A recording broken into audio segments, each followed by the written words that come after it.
Before we begin today's video, I have to pay tribute to Vince Zampella.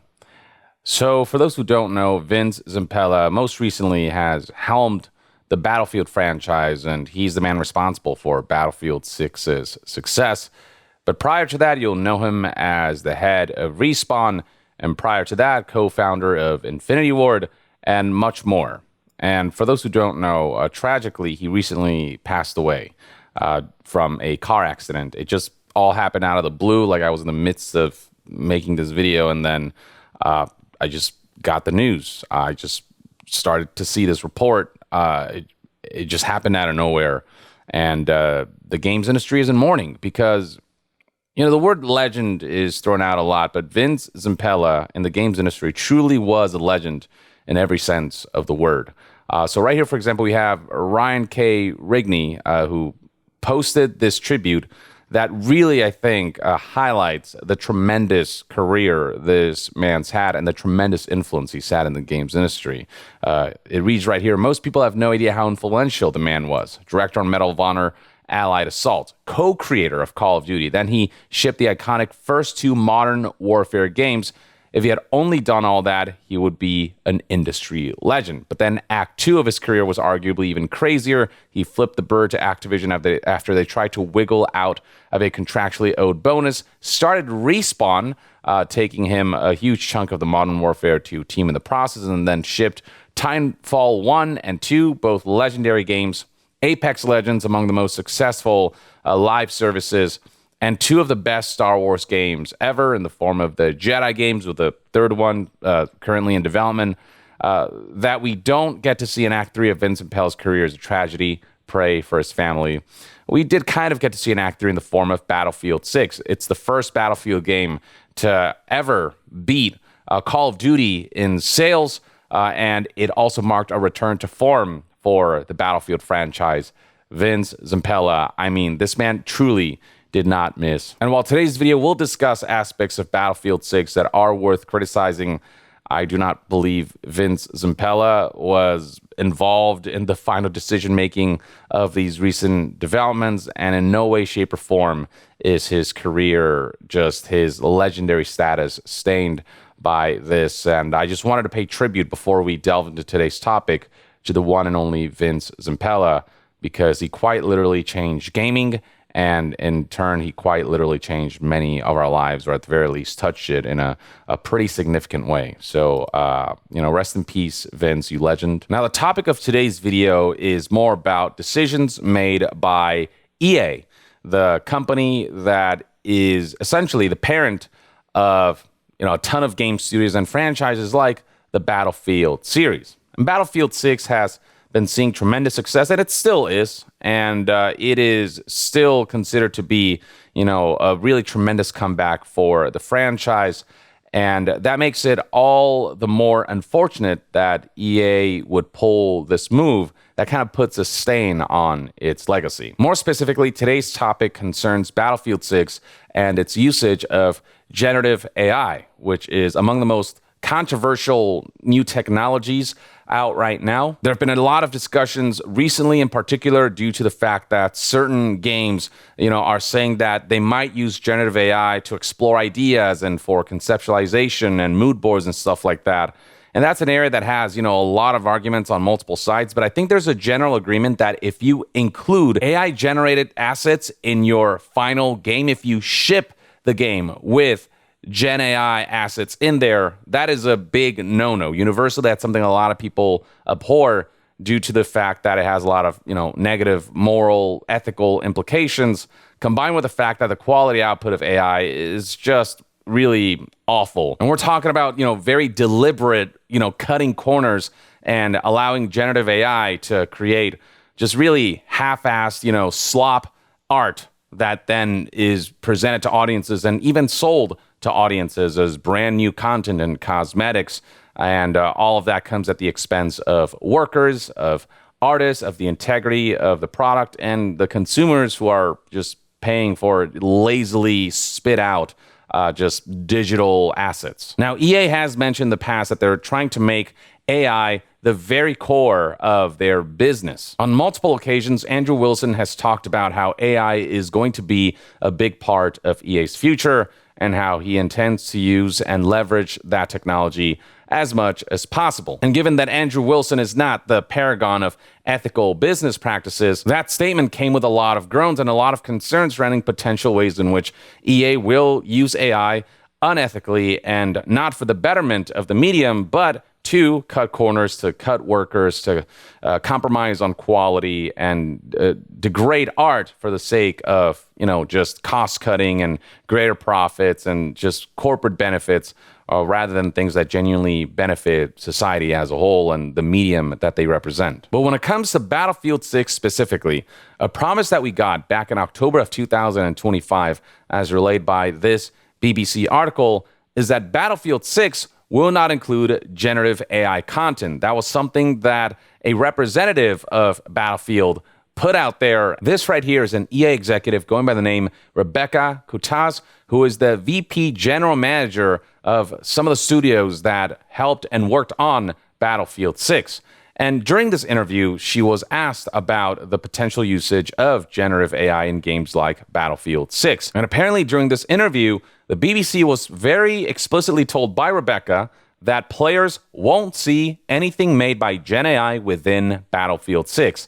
They did cite that it might be used in the preparatory stages to allow more time and more space to be creative. And there are plenty of arguments online right now as to whether that alone is ethical or not.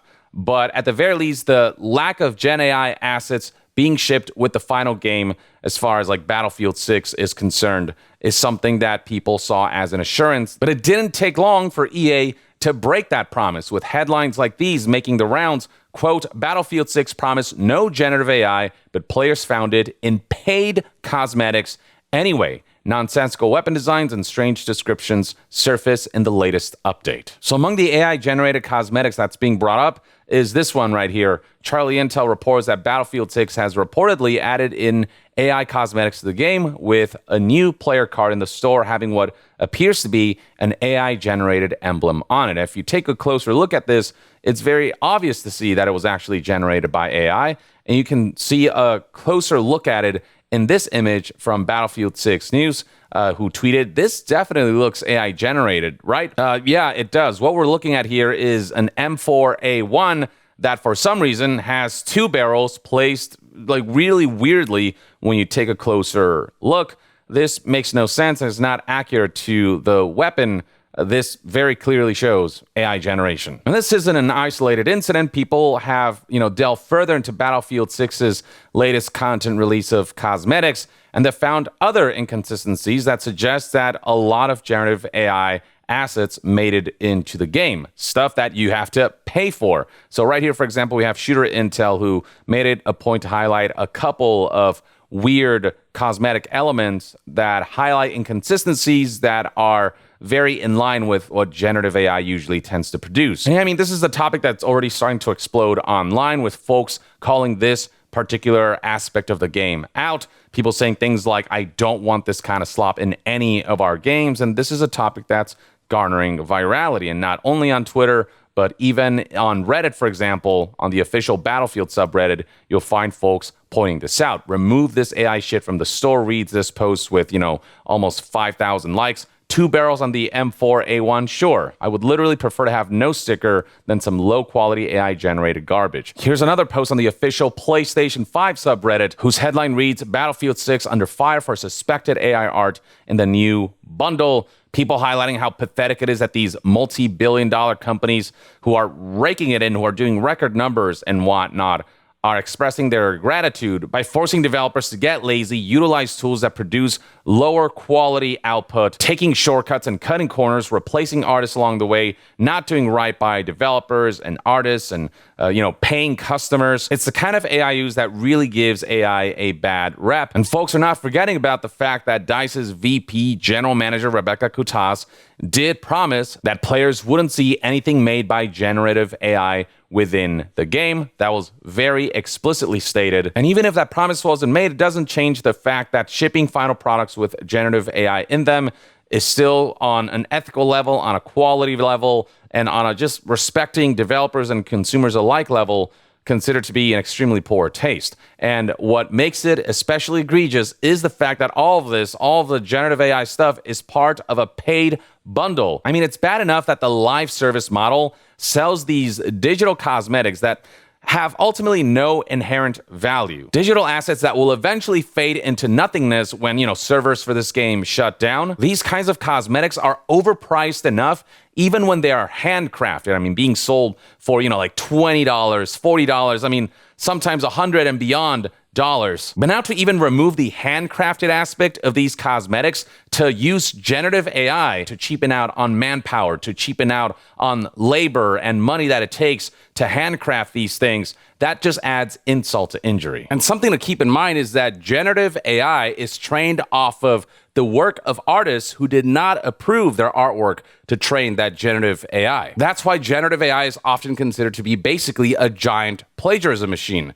So what you're paying for when you spend money on generative AI assets is essentially stolen artwork. What they're selling you is not even an original creation, but an amalgam of things that are out there, an amalgam of other artists' work that GenAI just kind of chewed up together and spat out. And with Battlefield 6 in particular, the optics surrounding that game are generally good. People want EA to make all of the right moves, and adding this generative AI stain on Battlefield 6 just feels like such an awful tone-deaf move that just is in line with EA and how they tend to find ways to mar good things. EA's greatest enemy, its greatest adversary, is EA itself, their antics, and the way they just always tend to shoot themselves in the foot. And all of this is reminiscent to how Black Ops 7 pulled something similar. Aside from the fact that Black Ops 7 was criticized for a poor campaign whose direction just went way off kilter for what Call of Duty is known for when it comes to its identity, combined with the fact that the multiplayer modes felt like they lacked innovation, and on top of all of the different elements that made Black Ops 7 one of the worst received entries in the Call of Duty series, they also ended up using generative AI in this form, where they had assets that essentially used generative AI art in the style of Ghibli, a popular trend in 2025 that yielded a lot of images such as these, memes in the form of Ghibli art style. But many found that to be in poor taste, to take someone's artistic identity, to steal that and have something like AI, which wasn't given permission to take Ghibli's work and spit out Ghibli art style images, to perform these kinds of tasks that feel like very disrespectful to the original artists who, wouldn't want stuff like this to be how their art is used. And in the entry prior, Black Ops 6, Activision used AI artwork as well, such as this image of a zombie that was very clearly generated by AI, as noted by the fact that this zombie has 6 fingers, not 5. And that's just one of few examples of Black Ops 6's use of generative AI to produce AI slop that did make it into the final game and was done deliberately, not by accident. And I mean, this is something that also garnered a lot of backlash. Now, with Black Ops 7, the use of generative AI was just another thing to add on top of all the other reasons why that game garnered so much backlash. But the thing with Battlefield 6, what makes it hurt, is that it's a game that's doing incredibly well, whose reception, while not perfect, is generally positive. Why would you want to stain the game by implementing low-quality slop generative AI cosmetic assets and also sell that stuff to consumers? The current live service cosmetic model is already egregious enough because of just how expensive these cosmetics are and how they often feel like rewards that are essentially locked behind either a huge grind wall or behind just straight up a paywall, when once upon a time cosmetics were just commonplace rewards for just playing the game. But now the fact that companies are trying to normalize the practice of not even handcrafting these overpriced cosmetics that they're selling through their live service, the fact that they're using AI to create these cosmetics now, to just factory churn out these kinds of cosmetics at a rapid pace and still overcharge for them, is egregious. And it is a stain on, the legacy of developers such as Vince Zampella, who no doubt would probably not want this to be the norm. And I can almost guarantee that the implementation of GenAI art and cosmetics was not something that Vince Zampella would have approved if it were up to him.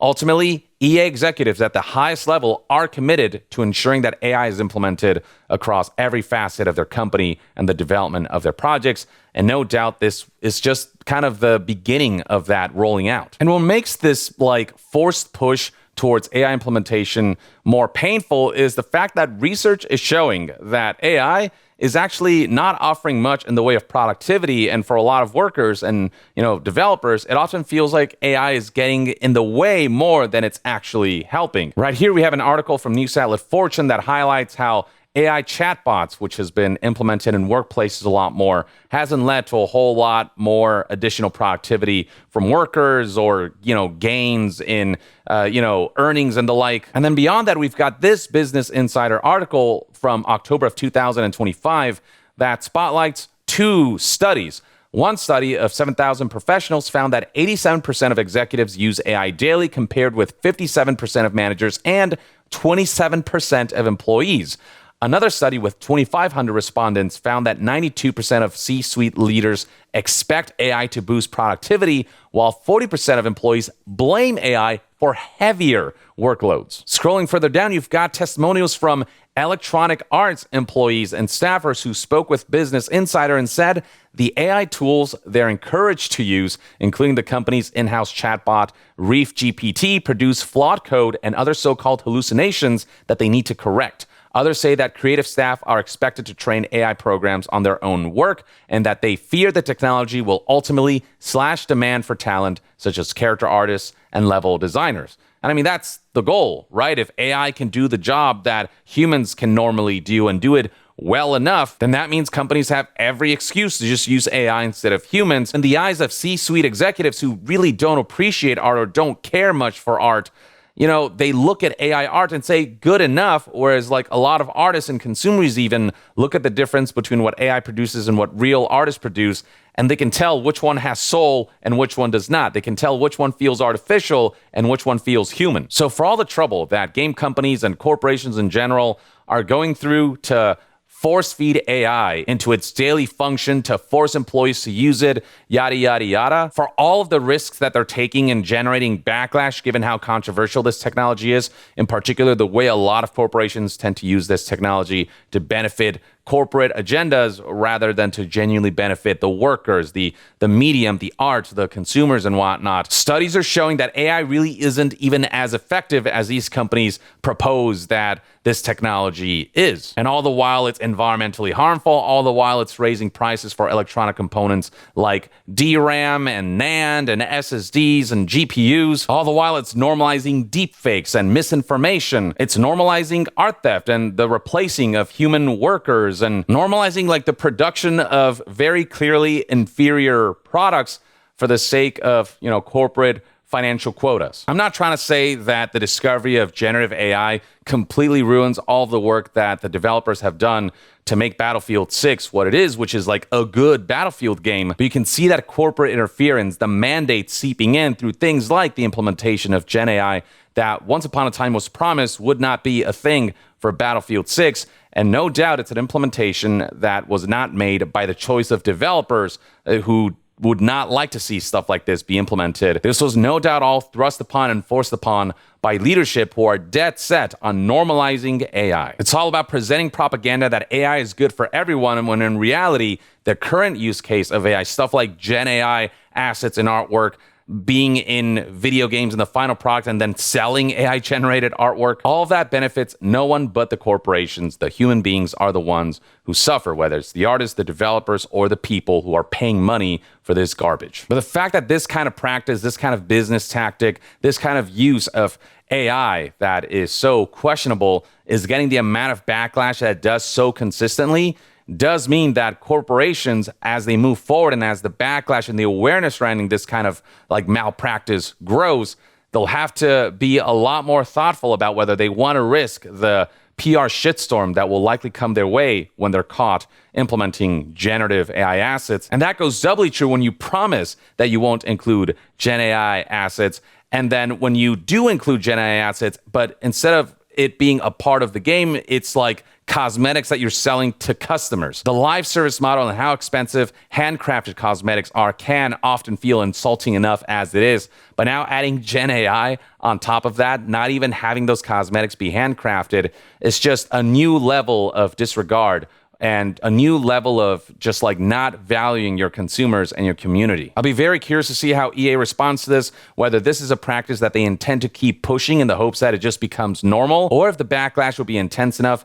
and their bottom line will be impacted enough that it will force a lot of companies like EA to start backpedaling on this specific use of AI. The hope is that this does not become the new normal, because if we are headed towards a future where live services, on top of all of the shady practices, monetization schemes that they already implement, can't even be bothered to handcraft the content. If they're just going to type prompts and then spit that at customers and then ask them to pay money, and that becomes the new normal for all cosmetics moving forward in live service games that sell cosmetics, then like that's just bleak. And I don't want that. And hopefully I feel like it's not something that people are going to excuse. But I suppose only time will tell. In the meantime, though, I'd love to hear what your thoughts and opinions are on this implementation of generative AI, paid cosmetics, generative AI in Battlefield 6, and otherwise, like fantastic first-person shooter, return to form for Battlefield. Sans a few flaws here and there. Share your thoughts on all of this in the comments below.